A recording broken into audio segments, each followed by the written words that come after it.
Saudara, tidak ada nubuatan yang lebih berkuasa daripada pekabaran tiga malaikat yang terdapat dalam buku Wahyu 14 ayat 6 sampai 12. Jadi malaikat-malaikat ini atau ketiga malaikat ini mewakili pekabaran yang harus disampaikan dengan penuh kuasa ke seluruh dunia oleh karena waktunya telah tiba. Nama saya Sam, saudara baru saja bergabung dengan saya dalam seri pembahasan pengetahuan tentang akhir zaman. Sebuah program yang akan mengungkapkan misteri buku Daniel dan Wahyu untuk diaplikasikan pada saat ini agar kita siap bagi kedatangan Yesus yang sudah sangat dekat.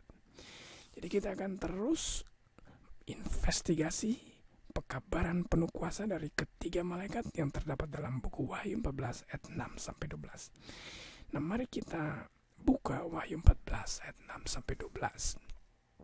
Dan aku melihat seorang malaikat lain terbang di tengah-tengah langit, dan padanya ada Injil yang kekal untuk diberitakannya kepada mereka yang diam di atas bumi dan kepada semua bangsa dan suku dan bahasa dan kaum.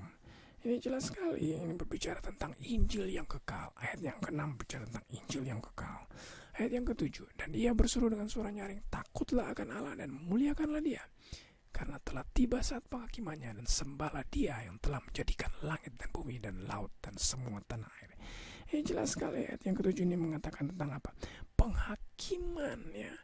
Coba kita baca lagi, takutlah akan Allah, mulia kita harus menyembah akan dia, ya. Oleh karena apa? Penghakiman akan datang. Dia itu adalah pencipta langit dan bumi. Kita baca ayat yang ke-8, ya. Dan seorang malaikat kedua menyusul dan berkata, sudah rubuh Babel, kota besar itu telah memabukkan segala bangsa dan anggur hawa cabulnya.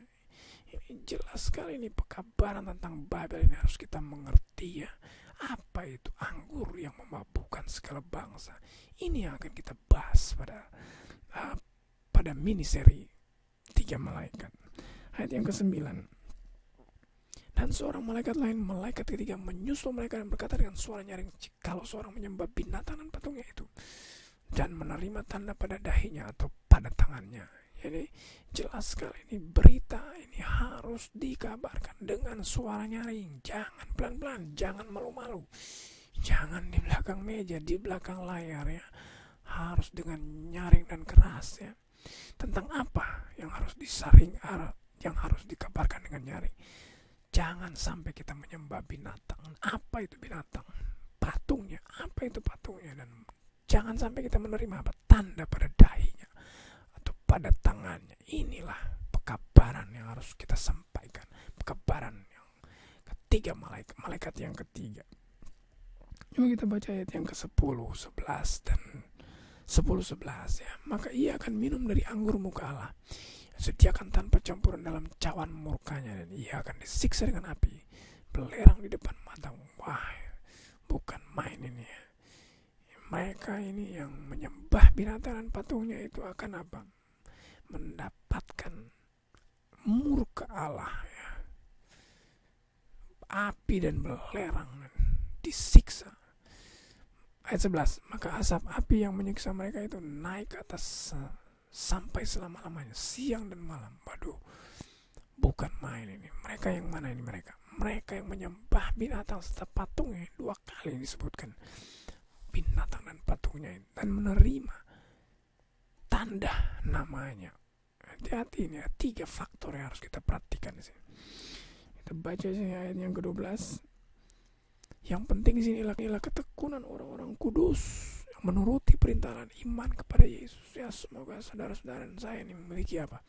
Iman kepada Yesus dan menuruti akan perintah. Inilah ciri-ciri orang-orang yang akan selamat, orang-orang yang kudus. Nah, itu dari 6 sampai 12 ini, ya. Kalau kita baca ayat-ayat selanjutnya, ini adalah apa? Ayat 14, 15, 16 ini adalah apa? Kedatangan Kristus yang kedua kali. Ini adalah proses penuaian, ya, mengayunkan sabitnya ke atas bumi. Akan dituai adalah umat-umat Allah, orang-orang kudus, dan selebihnya itu akan dibakar bagaikan lalangnya. Umat-umat inilah yang menuruti perintah, memiliki iman kepada Yesus. Jadi ini konteksnya apa? Semua ini pekabaran 3 malaikat ini harus terjadi apa?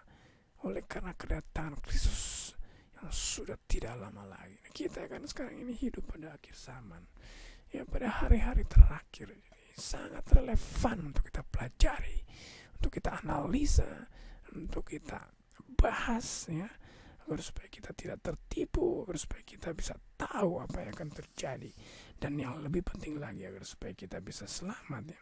Dan ini bukan untuk generasi-generasi yang akan datang, tapi generasi kita saat ini, karena kita hidup pada hari yang terakhir.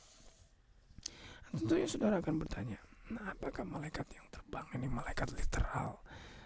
Sebetulnya banyak sekali orang yang percaya inilah malaikat literal yang terbang ke sana kemari di angkasa, yang membawakan firman ini kemana-mana. Tapi sebetulnya kalau saudara pelajari, ya, malaikat sebetulnya berasal dari kata angolos, ya. Angolos itu adalah juru kabar. Dan dalam Markus 1 ayat 2, Yohanes Pembaptis disebut sebagai malaikat oleh Markus, ya. Jadi sebetulnya kita tahu Yohanes Pembaptis itu sendiri adalah manusia. Saudara bisa baca itu Markus 1 dan 2. Jadi bagi saya malaikat di sini adalah apa? Juru kabar atau manusia dan bukan malaikat literal. Nah, mengapa saya katakan ini sebagai manusia? Karena kalau kita baca Wahyu 14 ayat 6 juga dikatakan bahwa Injil yang kekal untuk diberitakannya kepada mereka. Saudara baca juga Matius 24 ayat 4.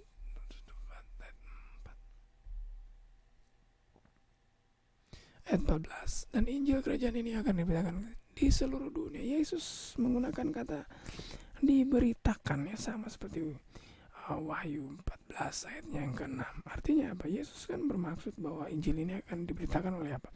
Oleh murid-muridnya atau oleh murid-murid daripada murid-muridnya. Jadi jelas sekali Wahyu 14 ayat 6 ini adalah malaikat di sini adalah simbol, ya, yang melambangkan bahwa juru-juru kabar Allah itu adalah manusia itu sendiri yang akan menyampaikan Injil yang kekal.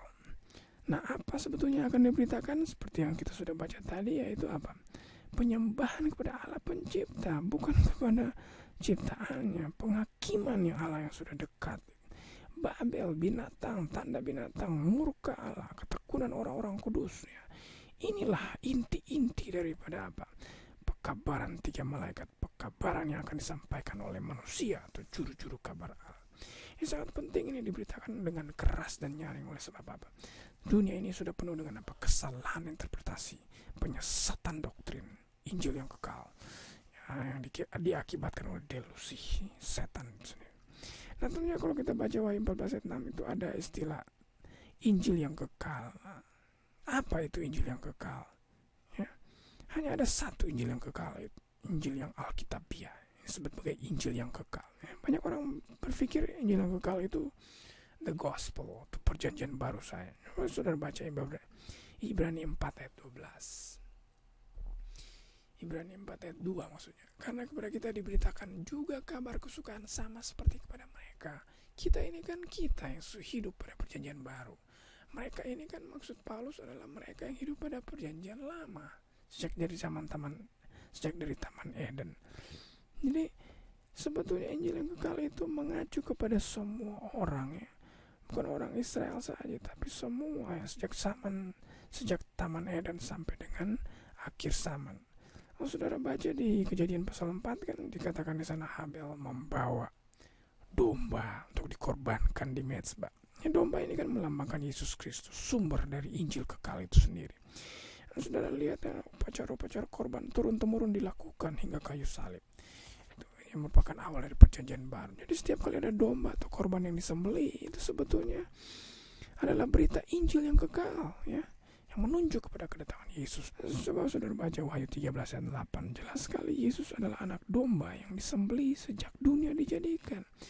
Jadi Injil yang kekal ini berlaku, ya, dari zaman Eden sampai dengan akhir zaman.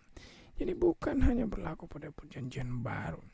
Injil yang Yesus Kristus sampaikan, kabarkan, atau Injil Yesus Kristus dikabarkan sejak Taman Eden, dikabarkan dalam bentuk simbolis turun-temurun sepanjang sejarah perjanjian lama yang menunjuk kepada pengorbanan Yesus Kristus di kayu salib sebagai penghapus dosa mereka sehingga mereka boleh diselamatkan. Nah, itu sebabnya Paulus katakan dalam Ibrani 4 ayat 2 yang sudah kita baca tadi, kepada kita juga seperti kepada mereka, ya. Sudah baca Wahyu 14 ayat 6 mengatakan bahwa Allah memiliki orang-orang yang akan memberitakan Injil yang kekal menjelang kedatangannya yang kedua. Jadi Yesus Kristus adalah untuk semua orang, sudah menjadi milik orang-orang di perjanjian lama juga. Tidak ada dua cara penyelamatan. Orang Yahudi tidak diselamatkan dengan cara yang berbeda dan orang-orang Kristen saat ini.